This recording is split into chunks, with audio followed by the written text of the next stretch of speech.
Greetings, fellow adventurers, this is Homeless Goomba, and welcome to Masked Shooters Zombie Survival. I own the whole Masked Shooters series. I'm a big fan. It's awesome. It's lit. They're 99 cents per game.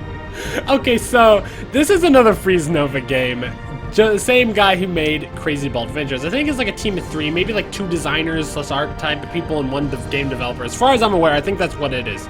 So these are games that Jordan and I own like every single one they've made, and we find it like fun to play and also funny at the same time. So I wanted to get this out front. That first of all, I think it's impressive what they're doing. I think it's a good job, especially considering the small team. You know, like I could not pull this stuff off. This is really cool stuff what they're doing for the few people they have working on this. I think it's really impressive. But at the same time, being a small team and not one of the big professional game companies with a big team of people, there are funny bugs and stuff that aren't done as well that I find it funny. So if I can't have fun with those, there's no fun in that. And also wanting to get out of the way, that I do think it's cool what they're doing. You know, I don't think they're just terrible game developers that do a terrible job. But at the same time, it's the limitations of only having one person that makes these funny things happen. I know how difficult it can be to try to create a game. Let's see. I got a gift. I got 700 cash and 900 experience. I have 109,000 cash and I'm level 19 because Jordan and I actually played this before. So I unlocked the chain gun right here. And I'm hoping to be able to unlock more weapons soon. Let's see. What else do I have?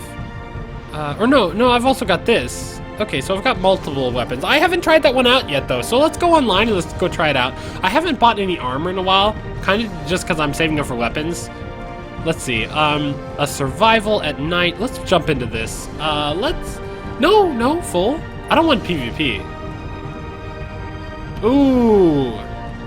I could create a room. Oh gosh, that's sad. I mean, should I just jump in and try PvP? I mean, should I? You know, I'm gonna just jump into an actual normal survival. Let's see, Night City, Modern City, Survival, Room something, not private. Let's go! And let's play some zombie survival. Okay. Look at this, the map creation is amazing. I love the draw distance. I'm on max graphics right now, and you can tell. Look at that. It's beautiful. It's a very natural fade into foggy goodness. Oh, there's a dog! There's a zombie doggo! Yeah, they throw the doggos at you real fast. Like, you gotta watch out. You gotta watch the radar. Oh gosh, because you never know when those doggos will appear. And yeah, the weapons as you level up get more and more OP, which is just amazing. I love it. So you can just mow down zombies like they're nothing. They're just literally just pieces of garbage at this point.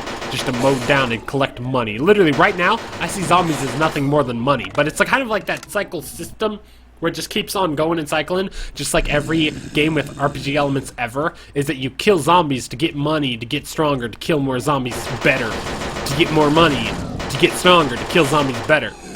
You know, like, it's that kind of game where the experience on its own of shooting these zombies is no big deal. This ain't fun. There's nothing fun about just shooting zombies, but it's a satisfaction that I'm basically shooting golden bars of money. Just, there's value in these things. Just look at this. That's just money, just piling up. Oh, look at all this. I'm shooting down money. I'm getting rich in this game. Like, I've already got $109,000. And I'm basically, all I gotta do is just keep shooting things. So yeah, it's one of those games where it's like slightly satisfying that you're constantly getting money thrown at you in more unlockables, even though it really doesn't mean anything because you're just in here shooting zombies. And shooting a single zombie, no one would say that's fun. No one would say, oh, it's so fun to come in here and shoot that next zombie. I am not hyped whatsoever to shoot the next zombie, but I am hyped for the next paycheck. But why am I hyped for that next paycheck? Because all it's going to do is get me better weapons to shoot zombies better. Honestly, it's weird. It's honestly weird. Like, these RPG elements will get people to do crap they would not normally do. It'll get you to be like, man, it is so great to play that next Destiny Nightfall for the 5th time in a row because it'll get me a new legendary engram, but why? Why get that legendary engram, man? So you could get better armor to be stronger to do what? Is it actually fun to shoot the things? Or do you just feel satisfaction that you're gaining things? Like, what is it really? Because this right here is just pure satisfaction. Numbers are going up. It's like numbers going up in my bank account right now. It's like that satisfaction you get from like working your job and getting a paycheck. That's what this game is. I'm literally at work right now. I am legit just at work making some cash. Like, if I shoot these things, I will get a nice paycheck in the end. And that's all I'm here for. So you guys are watching me show up to work, shoot some zombies, and I'm gonna get a nice paycheck in the end of it. So don't think it's gonna change up. Don't think they're gonna add new cool zombies. Don't think the map's gonna look different later in the rounds or something. Don't think anything's gonna happen that is interesting or cool or fun and new. Just don't expect that and you won't be let down. This is work. This is a dead-end job. I am shooting these zombies until I get my cash, and then I get out. And then I get better weapons so that I can more efficiently shoot the zombies to get more efficient cash. And that is legitimately, that is what this game is. It's it's job simulator, which is what a lot of mobile games are too, trust me. Oh my gosh, like last night I thought, man, let's look up what mobile games people say are good. You know, let's check, I thought I'd try some random like RPG mobile game. And people were recommending Tap Titans. Now, Tap Titans is basically where you just tap the button. I'm in trouble right now. What the heck? Get away from me, you losers. Okay, whoa. Dang it, okay.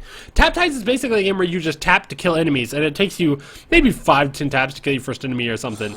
But you get stronger.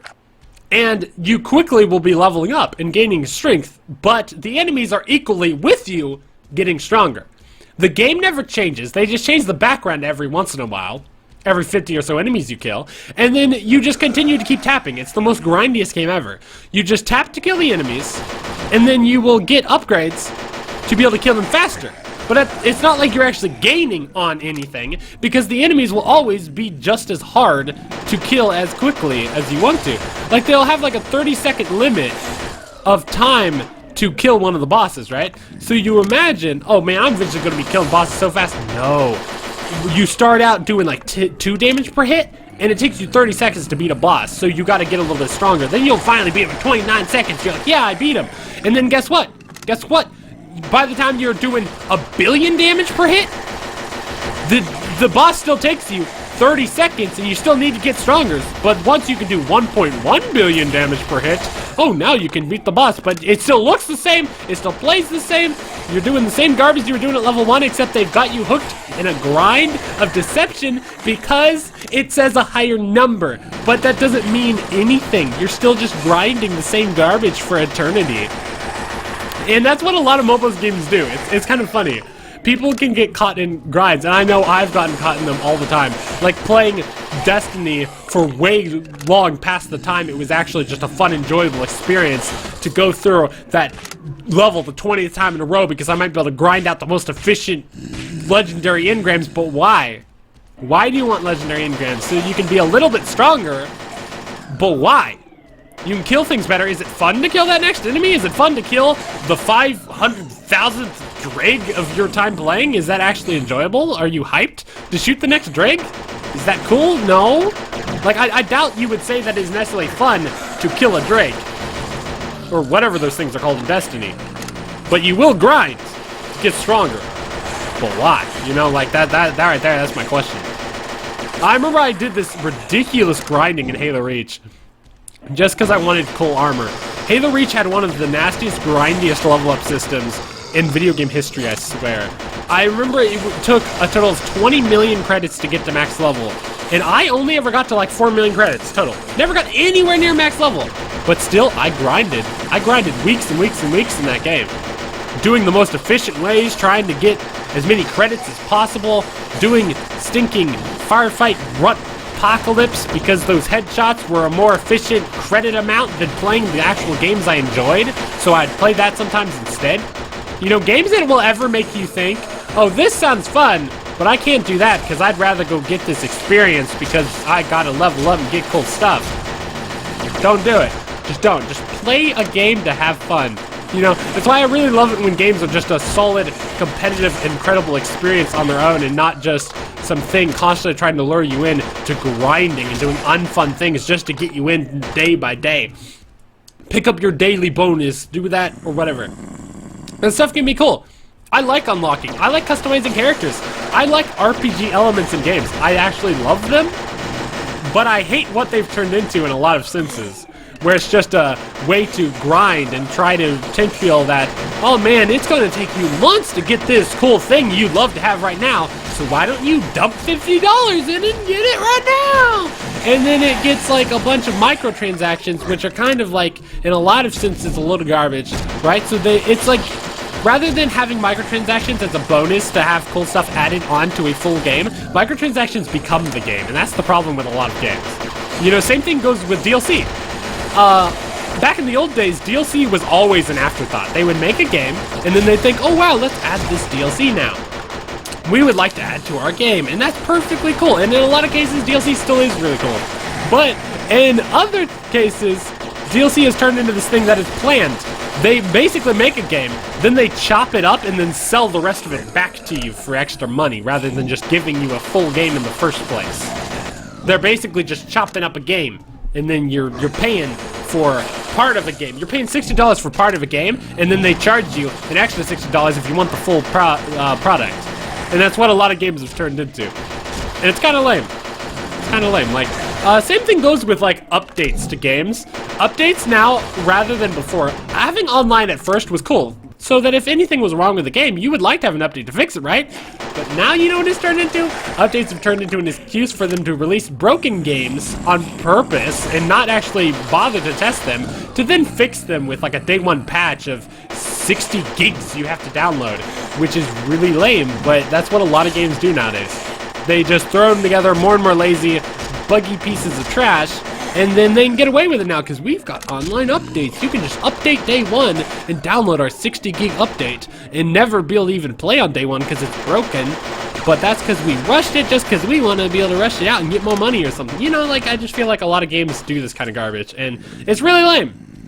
It's really lame. That's why I kind of like how a lot of companies, like Nintendo, for example, although they are outdated in many ways, they have never gotten into that annoyingness of their games being torn apart and then sold back to you. When you buy a Nintendo game, you do get the full product, which is nice, and you get games that work most of the time. So that's one nice thing about Nintendo. Sure, they're old-styled. Their games, they release a ton of games that feel like they could have been made back in the 80s, but with fancier graphics slapped on them. But the point is, they at least release content that is, you get what you pay for, and they don't release broken stuff. So that's at least one thing. Props to Nintendo for that. Nintendo's very appealing. That's one thing I really like about Nintendo. Appealing graphics, not the same old dull looks you're used to from a lot of games. They look appealing. They're very creative. Their main series, like Zelda and Mario, have always been very creative. All the way down the line from the N64 till now, and even back on the old systems, NES and stuff, SNES, all those. They have always been creative games. Nice design, good soundtracks, just really fun and good memories. And Nintendo's really something that's always been really great, in my opinion. So, while they might have little side projects here and there, like Mario Tennis for the Wii U, that come out and they're a piece of trash, you know, like it was just rushed, got no content, terribly made, you know, stuff like that. They do have Mario Kart 8, and I just died.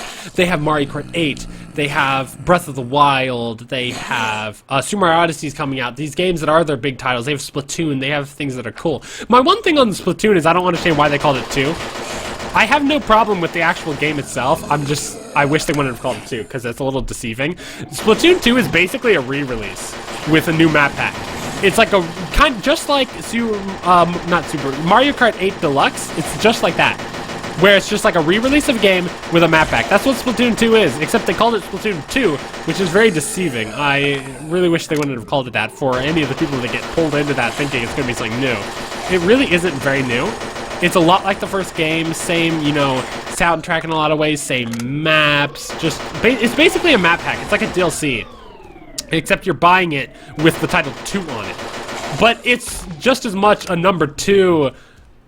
No, it's just as much a number 2. It's just as much a sequel as like an arcade fighter game is a sequel. You know how they like pump out those every year? These arcade fighting games that are like two-dimensional and they look the same and all they did was just slightly update them. That's kind of what Splatoon 2 is on like the type of sequel it is. It's not really much different. It's just kind of the same game. And I'm fond of it. I love Splatoon. I think it's fun. I wish it had the kind of benefits and cool stuff in it that like Call of Duty or Battlefield, whatever game you want to talk about has. You know, the mechanics that large high budget games have, because I feel like it is missing out on some stuff like that. And it doesn't even have lobbies, which is one thing I wish it had. You can't even get in a lobby with your friend. To get in with a friend, you kind of have to have one of you play a game first and then try to join them, so you have to sit there their first game waiting, which I feel like is kind of lame, especially that they let that through to the second game as well. It was already a big enough mistake in the first game. Letting it through into the second game is just a little pathetic. I'm kind of shocked that they let that through. That such a big mistake could make it through to multiple titles in the series and not just one. It just seems crazy. Like, I'm shocked it wasn't fixed day one. Like, oh wow, that's kind of stupid and we've got complaints, let's fix it. But to actually have the game released as a part 2 and still have some of the same ridiculously huge mistakes that are, it's like, a huge mistake that's hard to fix is one thing, but a huge mistake that literally someone could fix in a day, just letting that slide is just crazy. So I don't know what's up with that. But I do love Splatoon. I love playing it. It's really fun. It's like fun, but it's not like it doesn't have the value and content that a full-priced game should have, I suppose. Like, I would like to see it have more content and more stuff to it. But I love it. It's like I guess to say it, I would say that it's a great competitive, fun, enjoyable game with friends. But it's not like a $60 value kind of thing necessarily. Like, if you can only buy one $60 game, it's kind of a risky take considering the lower amount of content versus other games.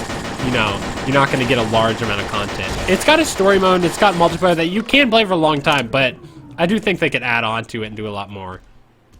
Why have I just spent this entire time just talking about games while grinding through hordes of zombies? This is actually kind of enjoyable. I feel like I'm just kind of doing a talk show right now as I sit here and distract myself with mindless gameplay, which is what this game's perfect for. It's perfect for just chatting. This is the kind of game like Mario Kart. Mario Kart, my siblings always played just to chat. My siblings and I would get in Mario Kart because you could play Mario Kart on autopilot. And by that I mean just kind of, not literally autopilot, but just playing it where it's kind of mindless. So you don't really need to focus much on Mario Kart once you play it a lot. So we just would kind of play it and kind of ignore the game. And it was just like kind of what got us there together. And then we would just talk, and it was fun. So we would just play Mario Kart for hours at a time just to chat. And I always thought that was really enjoyable. See, I think it was fun for change. Playing a game that just allows me to just sit here and talk for a while. I think one of the absolute greatest games ever made, period, when you talk about competitive gameplay, hands down, PlayerUnknown's Battlegrounds. That game is a masterpiece of game creation. Down to the smallest details, exactly how it's crafted, to the point that, you know what I was saying about if you were playing a game just to grind, are you really having fun moment to moment? That's one thing you have to ask yourself. When you're playing that game, I encourage you to take a moment when you play any game and think, am I having fun moment to moment? Or am I playing for just, you know, like the promise of fun to come? You know, are you playing just to grind it out for that next level, thinking, oh, it'll be fun once I'm level 100? Nah, think, is it fun at the moment? Is it really fun to kill that next enemy, or are you just grinding it out because it's satisfying? You know, like, that's like work. You're doing work. Work is satisfying, but is it always fun moment to moment? Not necessarily.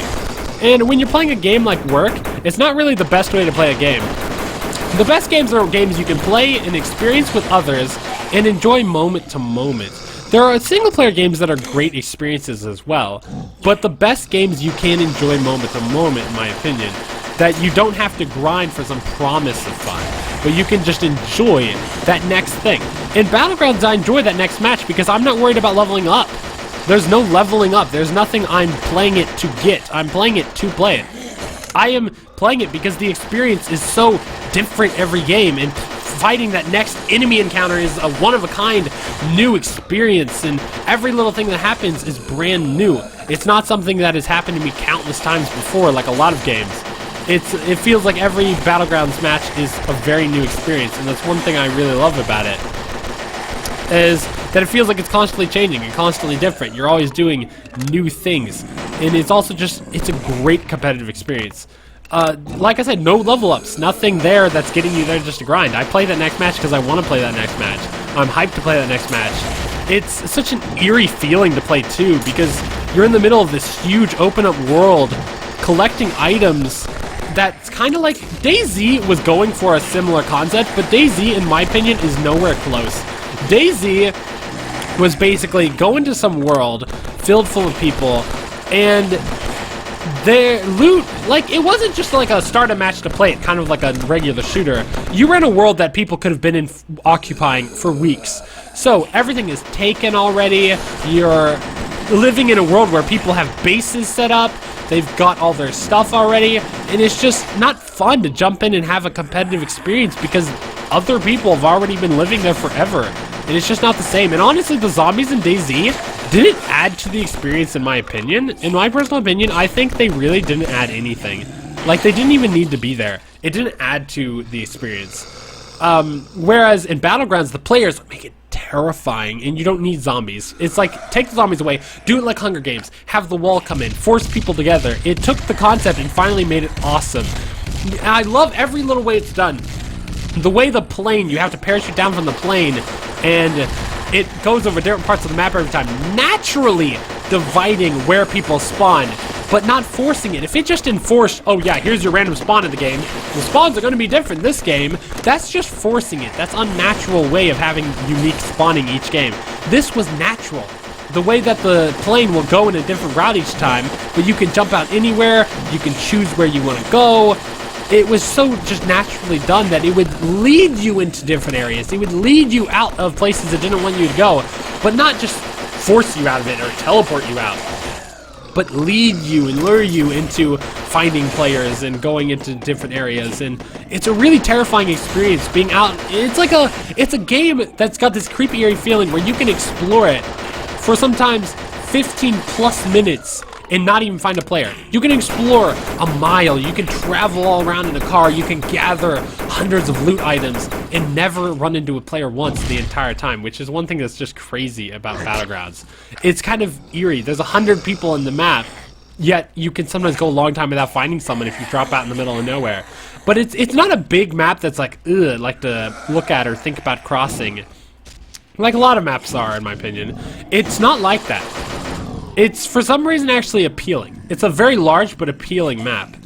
Like, I enjoy exploring it. It feels kind of very real in a way as well. And I don't know, it's a really great game. The competitive experience, I could not even possibly explain everything that's so great about it. The way the loot is done, the way player spawning is done, the way the map changes and ends in random locations every time, exactly at the speed it goes, the pace is just perfect. I think it is one of the absolute greatest crafted games of all time, hands down. Like, other games just don't come close to Battlegrounds as far as the time and care that went into crafting it into one of the greatest competitive experiences of all time. Like, you just have to play it to know. It's $30, unless it's been marked down recently, and it's just really great. I'm loving to see how successful it is. It's been the top seller on Steam. Been having sometimes nearly like 600,000 people on at a time. That's just ridiculous. And I'm really happy to see that it's doing well because I think that game is just incredible. Oh gosh, I'm dead. Okay, when is this? Oh, we're on wave 10. These matches are long. It's been like nearly 24 minutes of me rambling, ignoring what's going on, mindlessly shooting zombies. How many kills do I have? 333! That's insane! That is absolutely insane. So let me know if it's been satisfying to watch me mow down zombies for eternity. Yes! Oh, there we go. 333 kills. 96,000 experience. Let's see what I unlocked.